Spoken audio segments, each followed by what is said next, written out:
Río Grande de la Magdalena. Así fue llamada antiguamente la principal arteria fluvial de Colombia, que desemboca en el Mar Caribe y nace en el macizo colombiano. La estrella hídrica más importante de este territorio, que en algún tiempo fue habitado por el pueblo escultor, creador de lo que alguna vez fue la biblioteca de piedra más grande de América.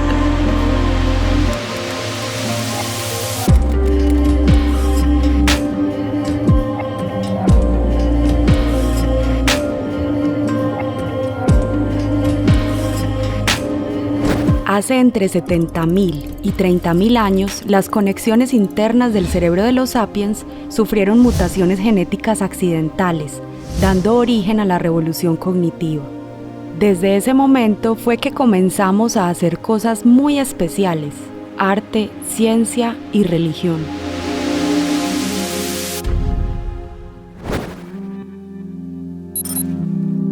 En el municipio de San Agustín Huila, hoy encontramos resguardadas en parques arqueológicos manifestaciones escultóricas que representan el arte y la cosmogonía de un pueblo desconocido.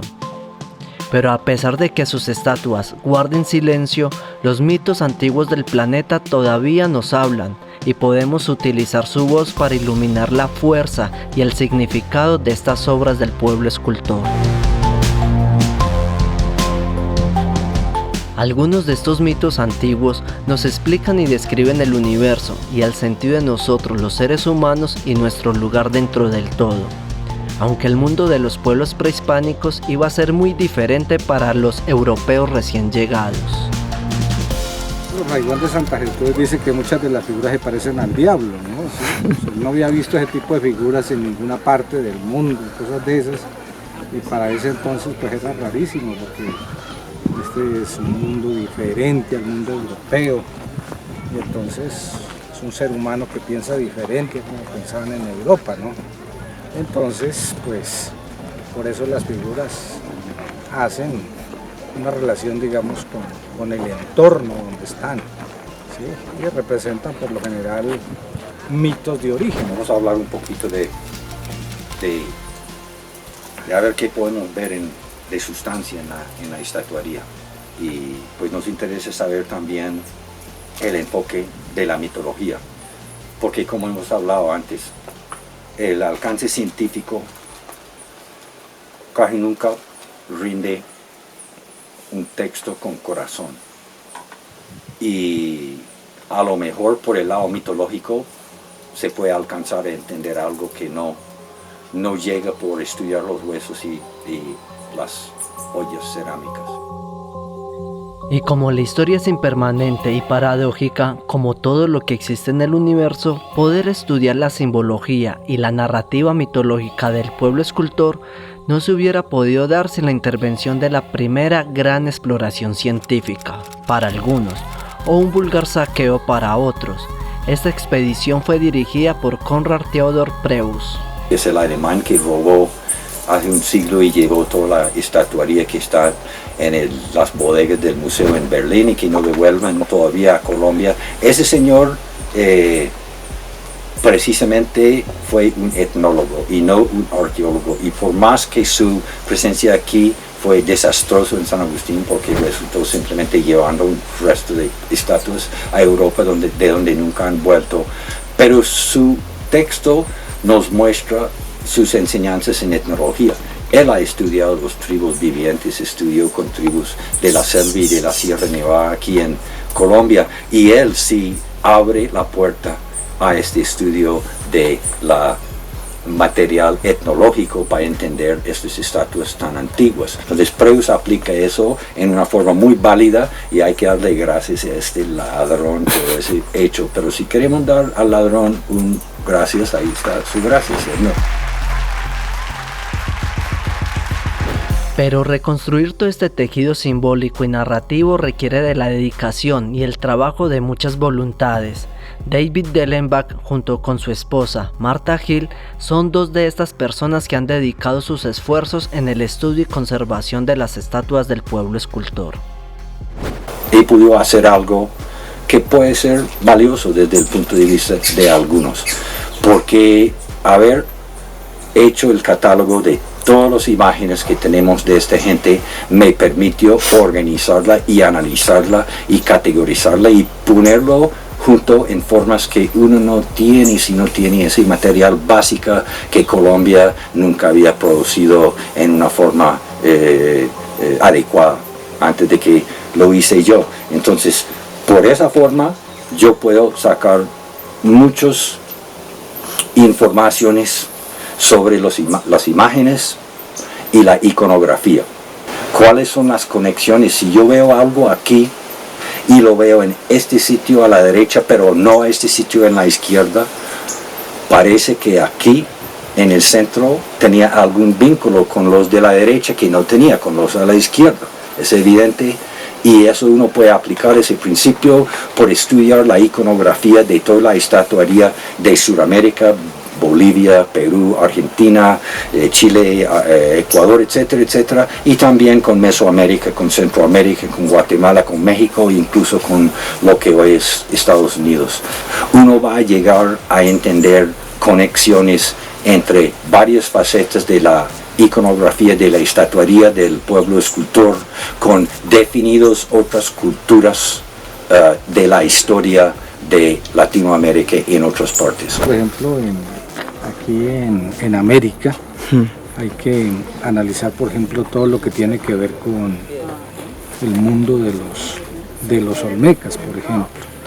Los olmecas dicen que ellos son hijos de un jaguar, ¿sí? Por ejemplo, dice que un día una mujer se fue para la selva y aprendió a convivir con los jaguares. Y un día esa mujer se aparea, se une con uno de ellos y tiene hijos. Que tampoco es una mujer humana, sino que es la Pachamama. O sea, el principio masculino cósmico encarnado en un felino está haciendo el amor y por consiguiente creando el génesis con un representante de la madre que siempre va iconográficamente acompañado por símbolos de su animal en que se encarna, que es la serpiente. Pero ese en sí es solo una semilla de todo un complejo de estatuas que tenemos aquí, que cuando yo veo que ese felino procreador da a nacer a una figura grande que también está encima y detrás de un ser humano y que es doble y que tiene una parte que va por abajo y una parte que va por arriba y una parte es muerta y la otra parte es viva y una parte es felino y la otra parte es serpiente. Entonces vemos que estamos en la presencia de un crecimiento y un florecimiento grande de este complejo. Ya es mucho más que solo el felino encima de la mujer, porque vamos a proponer que el felino encima de la mujer es el génesis de la raza agustiniana y es el génesis del mundo del pueblo escultor. Para poder entender el universo que nos rodea y a nosotros mismos, el ser humano se ha valido de diferentes herramientas para poder explicar su entorno y el por qué y para qué estoy habitando este planeta. La ciencia, la filosofía, la religión han sido maneras de darle sentido a nuestras vidas, pero generalmente las entendemos como verdades absolutas y separadas, cuando en realidad podríamos hablar sobre verdades fragmentadas. La capacidad de poder imaginar y plasmar en la roca toda esta simbología, para algunos es el resultado de un accidente genético, un salto cualitativo en la historia del mundo que tiene una causa desconocida para la comunidad científica. Pero es posible que nuestras selvas y en general la Madre Tierra puedan proporcionar otra perspectiva sobre este punto crucial de nuestra evolución, pues quizás la revolución cognitiva ni fue un accidente genético ni un regalo de los dioses. Hemos hablado de felinos, hemos hablado de serpientes y hemos hablado de aves. Entonces, en mi libro yo pongo la pregunta, hagamos categorías, ¿cuáles otros animales aparecen en la estatuaría?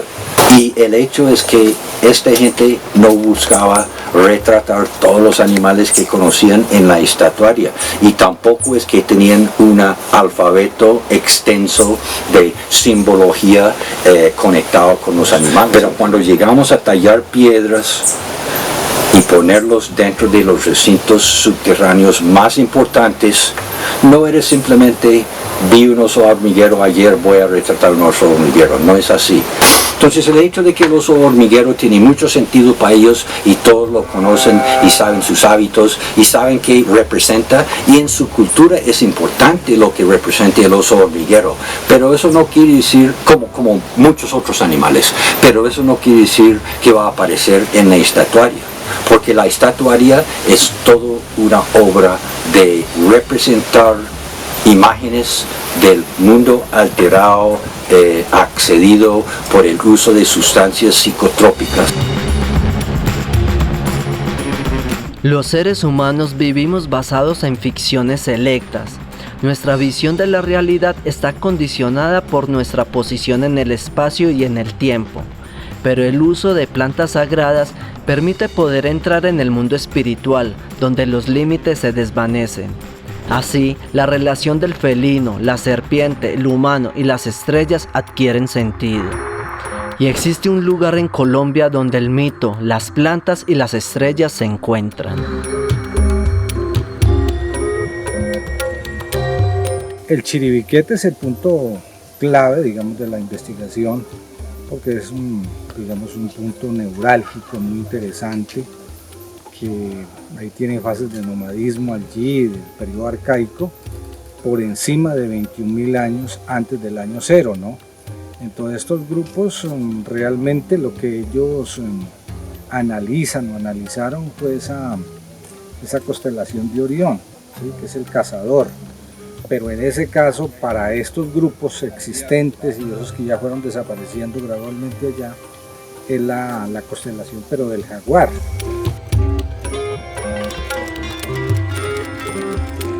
Es allí, en la región amazónica de Colombia, donde se encuentra la maloca cósmica de los hombres jaguar. O también se podría hablar del verdadero ombligo del mundo, pero esto será otra historia.